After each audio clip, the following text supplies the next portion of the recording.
Benvinguts a l'Hort, soc en Marc Casabosch i avui hem canviat el Solsonès pel Bages. Som a Campo Colli, la finca de l'Escola Agrària de Manresa i el projecte Sporus. I ara mateix entendreu per què.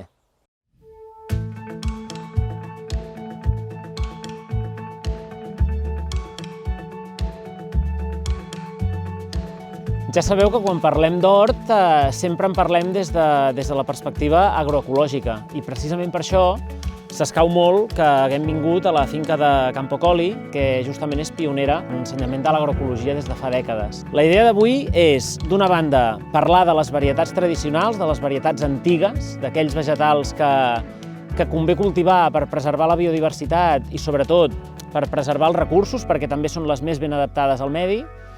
I també parlarem de les llavors i del planter. Hi ha algunes d'aquestes plantes que convé fer una sembra directa i en funció de quina sigui l'espècie, doncs prèviament hem de preparar un planter abans de trasplantar-ho al lloc definitiu on les cultivarem durant la resta de cicle. Sporus és un projecte de l'Espai de Recursos Agroecològics i aquí tenim el seu banc de llavors, que fet i fet podríem dir que és el banc de llavors de la Xènia perquè és la persona que el dinamitza, el manté en vida i l'omple de contingut.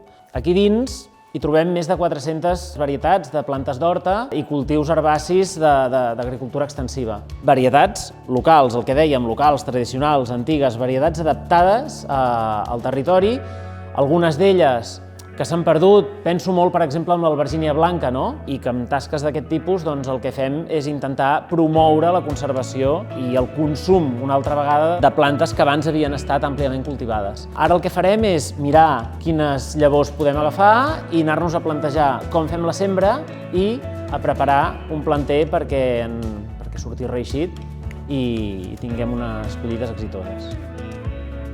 Molt bé, ja tenim les llavors i ara ve el moment de plantejar-nos la sembra, que és el que avui et volia ensenyar. Parlem de sembra directa quan agafem una llavor i la posem directament al lloc definitiu on anirà aquell cultiu.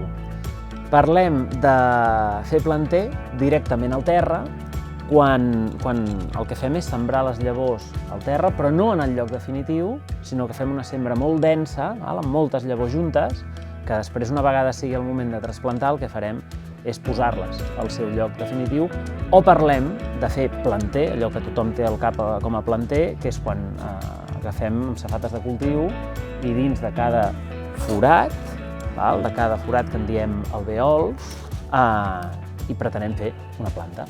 Llavors, amb el tema de la sembra directa, pensem sobretot en llavors com les llavors d'arrels, menudes, pastanagues, raves, ravenets, salsifís, naps, tot això va molt bé fer la sembra directa. Llavors, en el cas del planter directament primer amb safates, el que necessitem, i aquí sí que és una mica la clau de volta de tota aquesta història del planter, és el substrat. Hi ha moltes maneres d'obtenir un substrat per fer planter. Un és que el comprem directament, però si us el voleu fer és molt senzill. Una de les claus és que jo sempre dic que, com a mínim, la meitat, un 50% del volum de substrat per fer planter sigui o compost o fems molt, molt madurs. La resta, l'altre 50%, podria ser sorra de sauló, podria ser fibra de coco, però que la meitat sigui matèria orgànica assimilable. Aquí tindríem la barreja feta, aquí farem una mostra per fer mongeta de genoll de Crist, aquesta varietat local. El que fem és, bàsicament, procedim a reomplir els alvèols i llavors hi ha una de les normes també a l'hora de preparar planter i a l'hora de fer sembres que són molt interessants, que és que la mida de la llavor ens indica, més o menys, la profunditat a la que ha d'anar aquesta llavor. Si parlem d'una llavor que fa 1 centímetre, doncs que estigui a una profunditat de 1-2 centímetres, soterrada.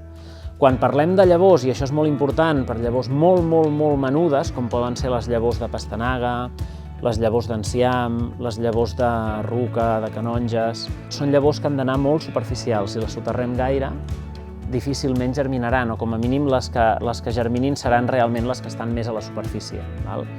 A partir d'aquí, Hi ha planters molt soferts. Per exemple, ara estàvem aquí plantejant el planter de llegums, no? A mongeta. Són planters de cicle molt curt, que en 15 dies, 3 setmanes, un mes a tot estirar, els tenim fets i els podem trasplantar.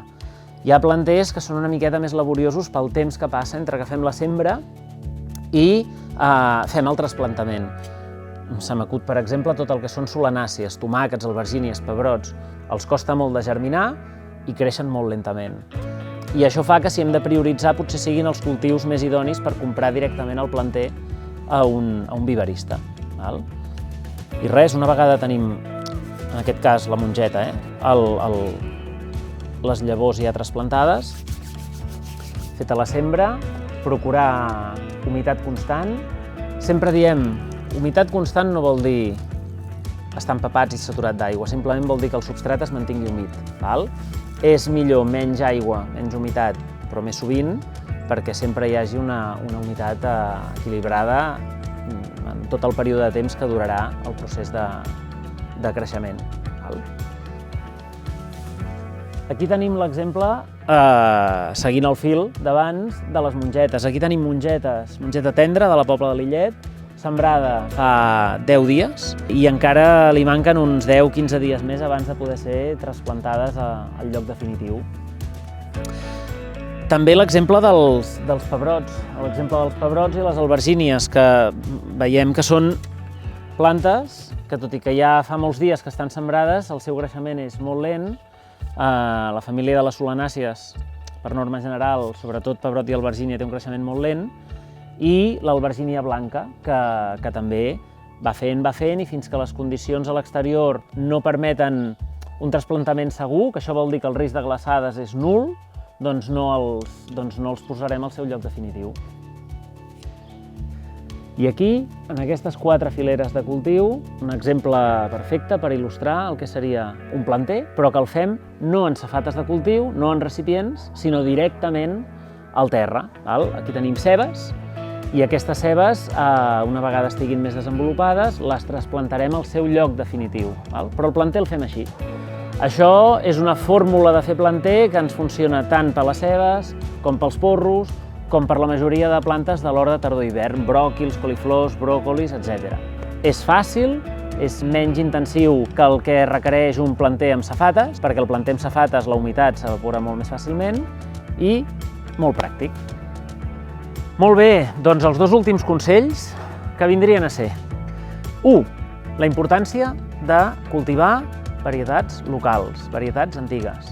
I per tant, aquí avui hem vist l'exemple d'Sporus, però hi ha altres projectes al territori que us permetran disposar de llavor ecològica, produïda de forma, diguem-ne, sana i de varietats locals. Al link de la descripció hi trobareu un document on ampliem aquesta informació. I el segon consell és que fer planter us heu de prendre com un joc i com una manera d'experimentar, perquè fer planter és planta menuda, tasca difícil. Per tant, si en algun moment perdeu la paciència, sapigueu que sempre hi ha planteraires al territori a qui podeu donar vida i que us podran solucionar qualsevol incidència que heu tingut pel camí.